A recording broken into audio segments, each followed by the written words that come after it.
30 Minute Series, lini model kit dari Bandai yang saat ini memiliki 4 kategori, yakni 30 Minutes Mission atau 30mm, 30 Minutes Sister atau 30ms, 30 Minute Fantasy atau 30mf, serta yang terakhir adalah 30 Minutes Preference atau 30mp. Saya sendiri tidak akan membahas keempatnya lebih jauh, namun yang pasti, salah satu kategorinya terkena jiplak oleh brand bootleg. Model kit tersebut adalah Libernight, yang mana merupakan kit dari kategori 30 Minute Fantasy yang dibuat oleh brand Triple Y Model. Tanpa basa-basi lagi, mungkin langsung saja kita bahas kitnya berikut ini. Memiliki bahan plastik yang empuk, membuat proses rakitnya sendiri menjadi mudah, tidak membutuhkan banyak waktu, apalagi snap fitnya juga terasa enak tanpa ada kendala apapun. Meskipun terlihat cakep, namun untuk kualitas moldingnya tidak bisa dibilang bagus. Dan untuk hasilnya sendiri lumayan solid, apalagi ketika digoyang-goyangkan seperti ini, tidak terlihat ada join yang loose maupun parts yang rontok. Seperti namanya, kit ini memiliki desain atau bentuk dari Knight, siluetnya cukup keren juga, dengan bagian kepala seperti memiliki telinga elf. Memiliki kombinasi warna abu-abu terang, putih, ungu, dan clear biru yang cakep, serta memiliki separasi part yang akurat karena tanpa correction stiker sama sekali.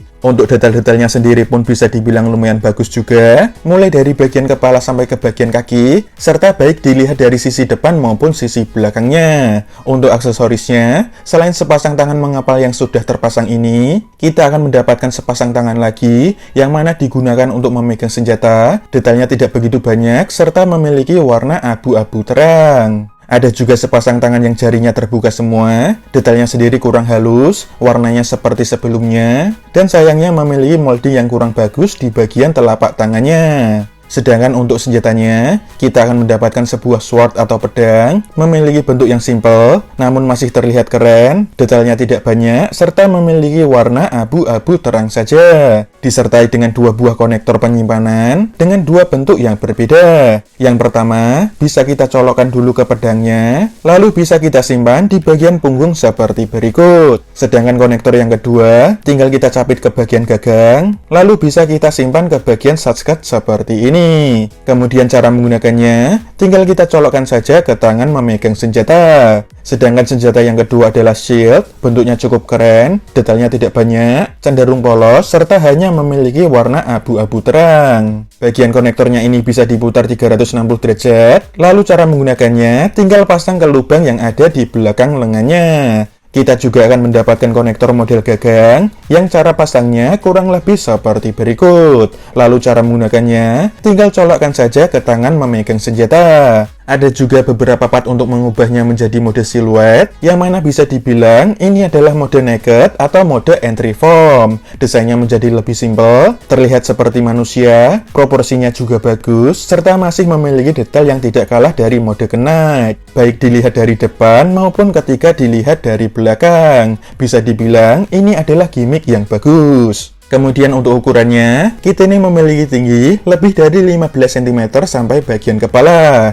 Dan berikut ini adalah perbandingan dengan entry grade Strike Gundam serta entry grade Nu Gundam. Di sini terlihat bahwa Libernight memiliki ukuran yang jauh lebih tinggi dari Strike Gundam, dan jika diperhatikan bagian bahunya, Libernight ini hampir setinggi Nu Gundam. Untuk artikulasinya, bagian kepala bisa mengangguk-angguk, lalu maju mundur juga bisa, kemudian bisa miring kanan kiri, serta bisa juga diputar 360 derajat kurang lebih seperti berikut. Tangannya bisa diangkat sejauh ini saja karena terhalang armor bahu. Kalau disingkap, maka tangannya bisa diangkat segini, lumayan bagus. Armor bahunya bisa kita buka tutup, serta bisa diputar-putar sedikit. Sayangnya, bagian bahu tidak bisa diputar 360 derajat karena terhalang armor bahunya. Bagian lengan atas bisa diputar 360 derajat, lalu sikunya bisa ditekuk lebih dari 90 derajat, serta pergelangan tangannya bisa ditekuk-tekuk dan bisa diputar 360 derajat juga.